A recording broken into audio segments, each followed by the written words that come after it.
Every secret has a price, and every truth comes with blood on its hands. In a world where loyalty shifts like smoke, the question isn't who's talking, it's who's listening. Because once your words escape your lips, they no longer belong to you. They belong to the one who heard them, and the one waiting to use them against you. Power doesn't always shout. Sometimes, it whispers. It moves through rooms before the queen even enters them. Madam built her world that way. Quiet strength, silent control. She didn't need to remind people who she was. They already knew. Every glance, every move, every deal made under the glow of club lights carried her signature. She was the kind of woman who could smile while holding your fate in her hands and make you thank her for it. Her empire wasn't built on charm alone. It was built on rules. Loyalty, respect, and silence. 3 things that kept her throne steady.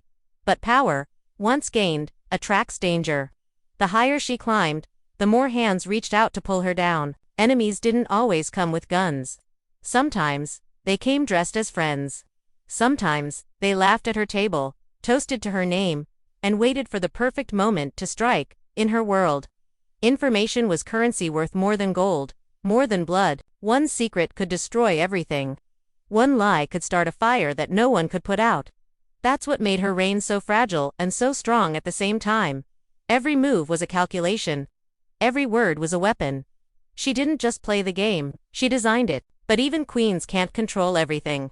Sometimes, the danger isn't in what's said, it's in what's heard. The whispers that echo in empty rooms, the messages that appear when no one's watching, the calls that come too late in the night. In her line of work, silence was safer than truth, and truth was a trap waiting to be sprung. Still, Madam stood tall, wrapped in her power like armor. She had fought too hard to show fear now.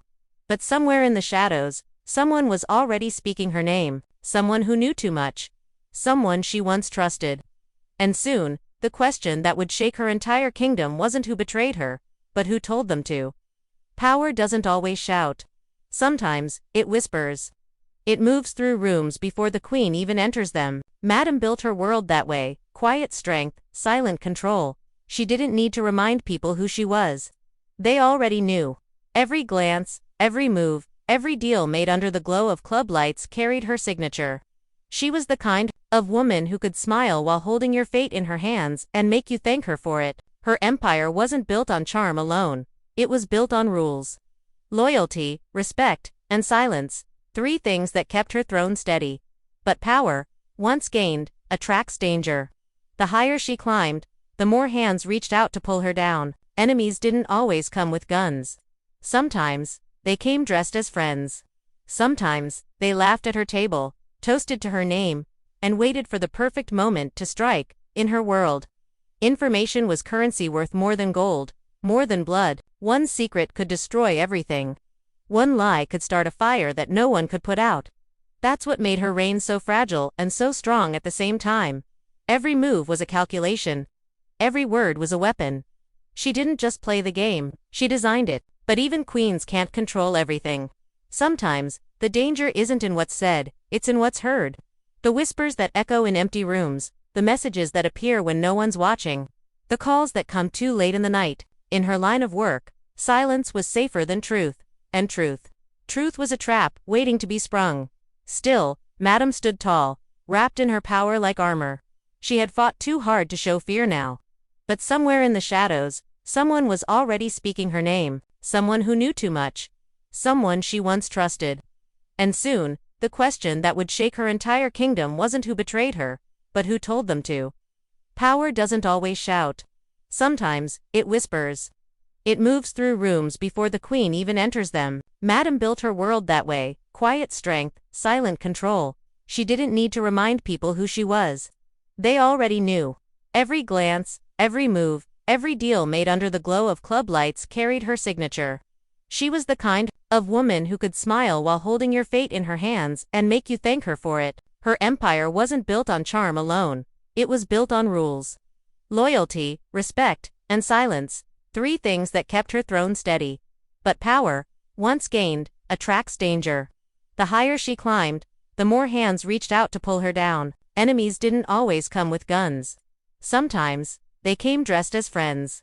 Sometimes, they laughed at her table, toasted to her name, and waited for the perfect moment to strike. In her world, information was currency worth more than gold, more than blood. One secret could destroy everything. One lie could start a fire that no one could put out. That's what made her reign so fragile and so strong at the same time. Every move was a calculation. Every word was a weapon. She didn't just play the game, she designed it. But even queens can't control everything.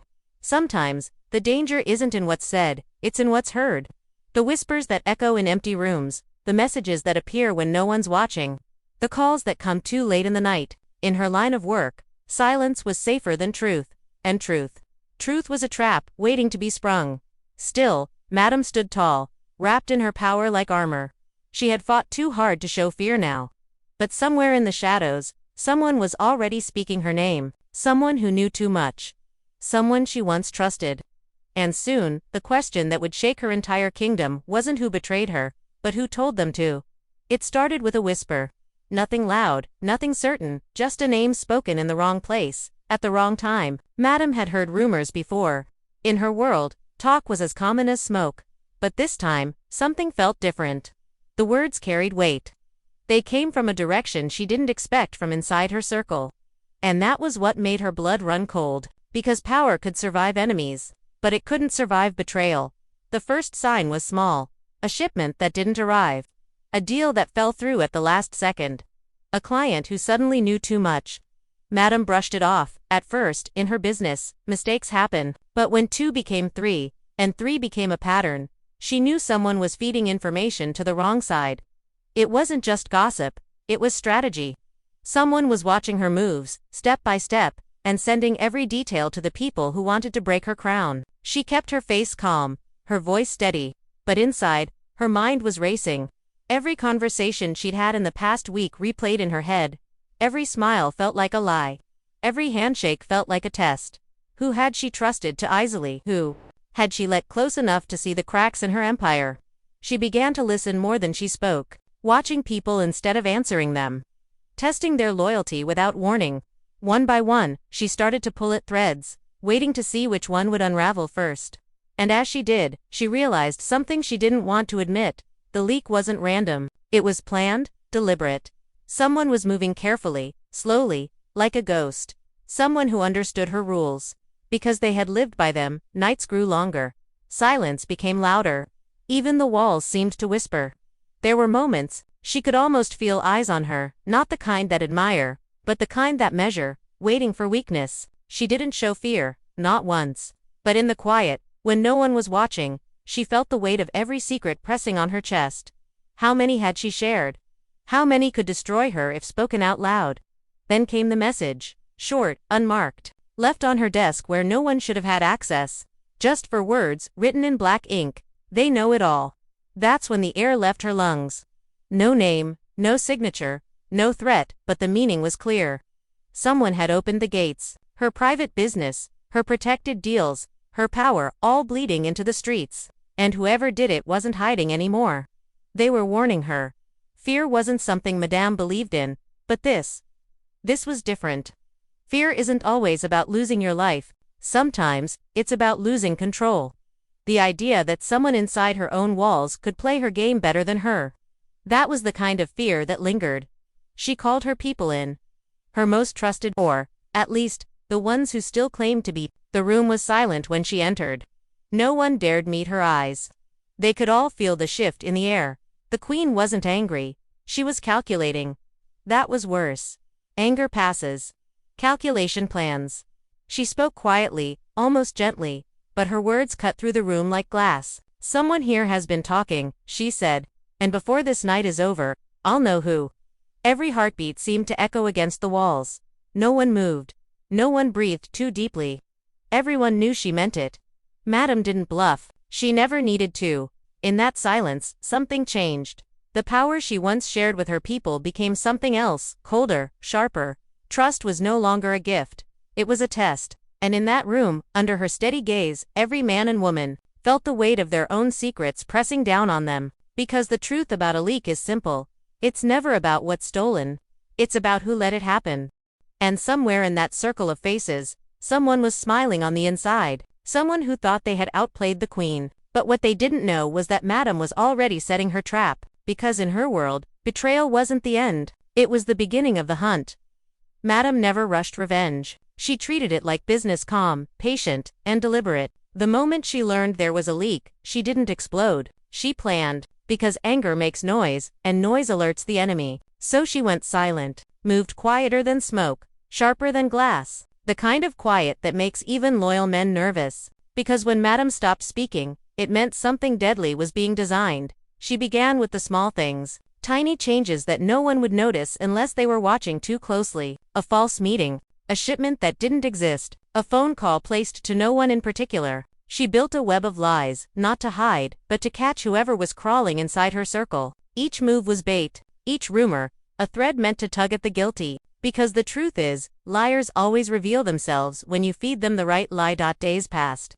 And tension grew thick enough to choke on. Her crew started turning on each other, quiet whispers behind closed doors, eyes filled with doubt. That was exactly what she wanted. The guilty person would panic first. And panic always leaves fingerprints. But, as the days went on, something unexpected happened. The silence started to scare even her. The leak had gone still, like whoever it was knew she was coming. And that made the hunt more dangerous than she imagined. She called in Amp first, the man who'd been with her since the early days. Loyal, steady, but loyalty, she knew, was just another word until it was tested. Amp swore his loyalty with fire in his eyes, but his hands shook when he spoke. Madam noticed. She noticed everything. Then she called Trouble, Babyface, Doc, one by one. Their words, their tone, their silence, all of it was recorded in her mind, like clues on a chessboard. But none of them gave her what she wanted. No one broke, no one confessed. That made her furious, not because she couldn't find the traitor, but because it meant the traitor was smarter than she thought. The hunt wasn't just about finding who leaked, it became something else. A war of patience, a test of will, Madam versus the invisible hand trying to pull her world apart. And for the first time in a long time, she felt what she hadn't felt in years, excitement. The thrill of the game, the heat of the chase. This wasn't fear anymore. This was personal. Late one night, she sat in her office with nothing but a drink and her thoughts. The city outside pulsed with life, unaware that a storm was about to break. She looked at the skyline and smiled faintly. "You think you can beat me?" she whispered to no one. "You forgot who taught you the rules." That night, she decided to strike back. No more waiting. She picked up her phone and sent out a single message. Midnight. Warehouse 7. Bring proof or don't come back. It wasn't a request, it was a demand. By morning, half the city would know she was hunting, and the other half would be running at midnight. The warehouse stood quiet, cold, echoing with the sound of dripping water. One by one, her people arrived, eyes tired, nerves tight. They stood before her like soldiers before a queen. Madam walked between them, slow and silent. Her heels clicked like a countdown. Then she stopped, turned, and said softly, "One of you thinks you can outsmart me. One of you forgot who I am." No one spoke. No one dared. But fear was a language, and everyone was speaking it now. She pulled out a folder and dropped it on the table. Inside photos, messages, transactions, fake ones, planted weeks ago. The trap was set. And someone had taken the bait. She pointed to the evidence. "This," she said, "was sent to my enemies. Only one person had access to it." Eyes darted, throats tightened, and then, one small sound, a breath caught too sharply. That was all she needed. She turned her head slowly, her eyes locking on the one person she didn't want it to be, someone she had protected, someone she once called family. The betrayal hit her like a quiet explosion, and yet, she didn't flinch. She smiled instead. A slow, dangerous smile. "I told you," she said, her voice like silk over steel. "I always find the leak." The room stayed still. No one moved. The guilty one froze, eyes wide with fear. The others stood silent, unsure if they should look or look away. Madam stepped closer, her voice dropping to a whisper that burned colder than ice. "You thought you could sell my secrets," she said. "You thought you could play both sides. But you forgot one thing. I built this game. I made the rules. And I don't lose." The sound of that last word echoed through the room like a final verdict, because in Madam's world, betrayal was never forgiven, it was punished. And as the night stretched on, one truth became clear. The hunt wasn't over, because once a queen learns there's a traitor, she doesn't stop at one, she keeps digging, keeps watching, because in a kingdom of power and deceit, the first leak is never the last. Silence.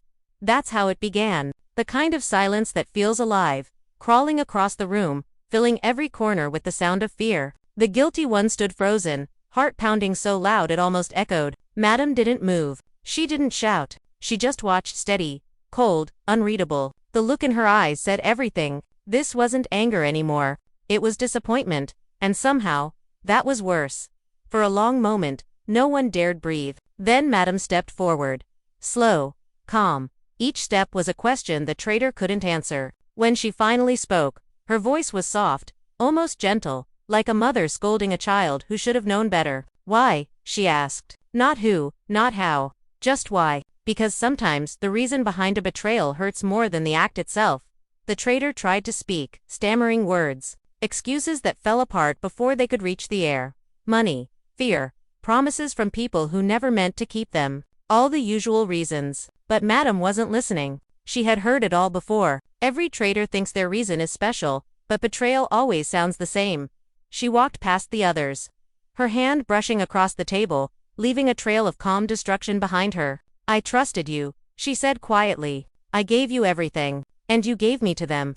Her tone never rose, but each word hit harder than any shout could. The others couldn't look at her, not out of guilt, but out of fear, because in that moment, they saw what real power looked like. It wasn't in her wealth, or her name, or her empire. It was in her silence. Madam leaned closer to the traitor. Her next words were almost a whisper. They say the truth sets you free, she said, but in my world, it only buries you deeper. The traitor's face went pale. No one knew what would happen next. Would she forgive them? Punish them? Or something worse? Make them live with what they'd done? Then she turned to her people, the loyal, the scared, the survivors. Let this be a lesson, she said, her voice now strong and steady. The moment you sell your loyalty, you sell your soul, and once it's gone, it never comes back. Her words cut through the air like the crack of thunder. Everyone nodded, some out of respect, others out of fear. But all of them knew one thing: Madam was back in full control. The leak was sealed, the danger contained. Or, so it seemed. Because deep inside, Madam felt something she didn't want to admit. This wasn't over. The messages, the leaks, the threats, they had started long before this traitor made their move. Someone bigger was behind it. Someone who knew how to play the game just like her. Someone watching from the dark, smiling at the chaos they'd caused.